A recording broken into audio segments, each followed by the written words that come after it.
back with the lesson. Okay, so we are continuing with lesson number 4, the rat trap. Okay, no, I couldn't think of it, he said, looking quite alarmed.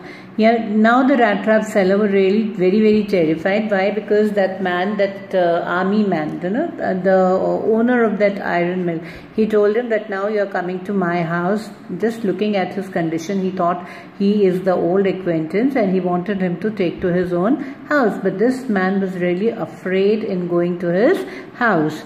He thought of the 30 kronos to go up to the manor house would be like throwing himself voluntarily into the lion's den. So now, because he knows that he has stolen 30 kronos also, and now going to that manor house, going to his friend's house, the thought of a friend house, okay, so he says that he will definitely be caught in the rat trap. This is something, called as a bait for him, and he will be caught in the rat trap. Okay, he only wanted a chance to sleep here in the forge and then sneak away as inconspicuously as possible. So he just wanted to move away very quietly. Inconspicuously means nobody even comes to know of it, and he will go away. He just came here to take rest in the forge in the night. But this man, the owner of the iron mill, wanted to take him to his house, but he was little afraid. Why? Because he had stolen 30 kronos, and he thought if he goes to the manor house, definitely he will be caught. That feeling of guilt was there, that something wrong is going to happen with me. The iron master assumed that he felt embarrassed because of his miserable clothing. What did the iron mill owner thought? That just because his condition is looking so bad, so pitiable condition was there, he was wearing rags, that is why he doesn't want to go to my house. He's feeling ashamed of his appearance. Please don't think that I have such a fine home that you cannot show yourself there, he said. Elizabeth is dead, as you may already have heard. My boys are abroad and there is no one at home except my oldest daughter and myself. We were just saying that it was too bad we didn't have any company for Christmas. Now come along with me and help us to make the Christmas food disappear a little faster. Now what did he say? That my wife has already died. My 2 sons are abroad and only my daughter is there with me, and we were really thinking that on this festival of Christmas we people are alone. Nobody is there to share the Christmas food with us. Now because you have come, you have to come to my house and share the food with us, so that it finishes off very fast. But the stranger said no and again no, and the iron master saw that he must give in. So what did he do, beta? He said no and no. Okay, he was little adamant in not going there.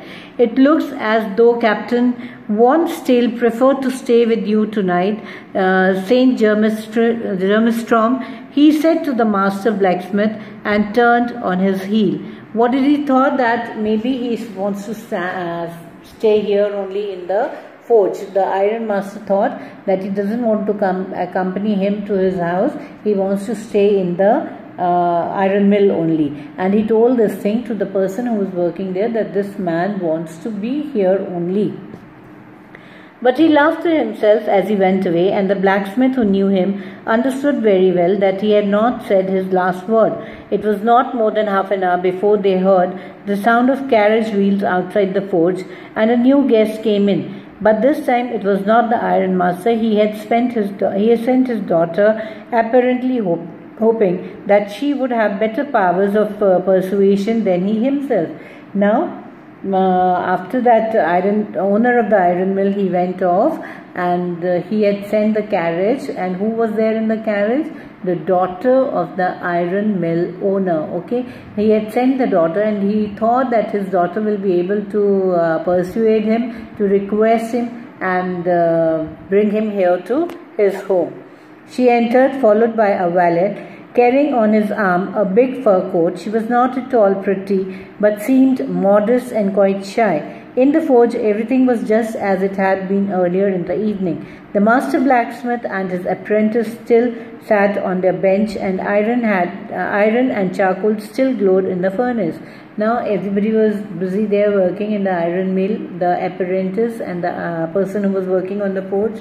So now what happened? She comes there with the valet. A servant was there who was carrying his fur coat on his arms like this, and she entered in. The author says she was not at all pretty, but looked very modest. Okay. Stretched himself out of the floor and lay with a piece of pig iron under his head and his hat pulled down over his eyes.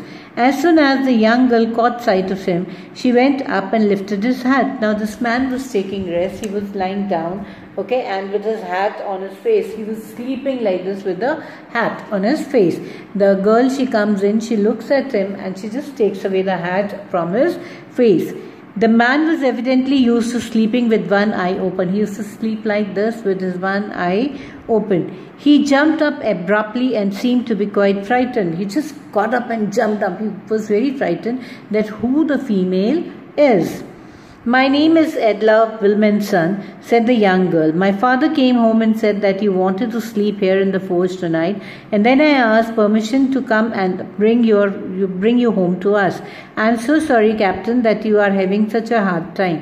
What did the girl think? That he is a captain in the army. He was a captain in the army, and she says that I've taken permission from my father and I want to take you to my home so that you can also enjoy Christmas and take proper rest there. She looked at him compassionately with her heavy eyes, and then she noticed that the man was afraid. Either he has stolen something or else he has escaped from jail. She thought and added quickly, "You may be sure, Captain, that you will be allowed to leave us just as freely as you came.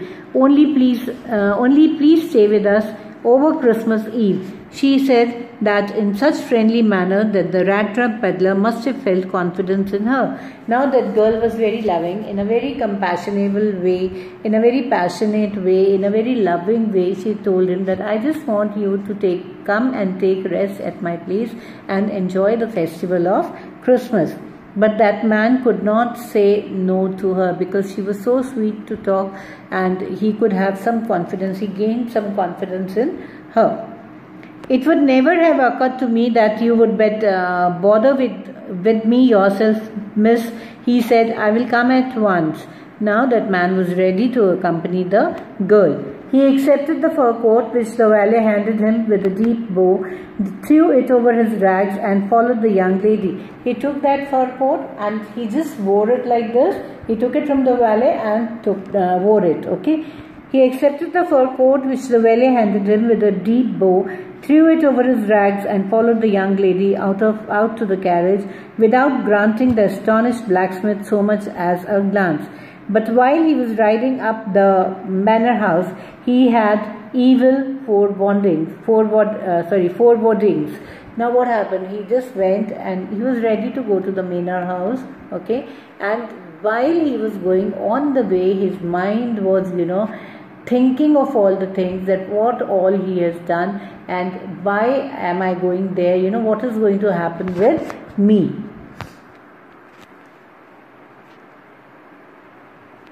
I'm sorry, I hope, okay. Why the devil did I take the fellow's money? He thought. Now I am sitting in the trap and will never get out of it. Now while going he was thinking that why did I just picked up the money of those 30 kronos from the that friend of his in whose hut. I'm so sorry, just wait, I feel recording is closed.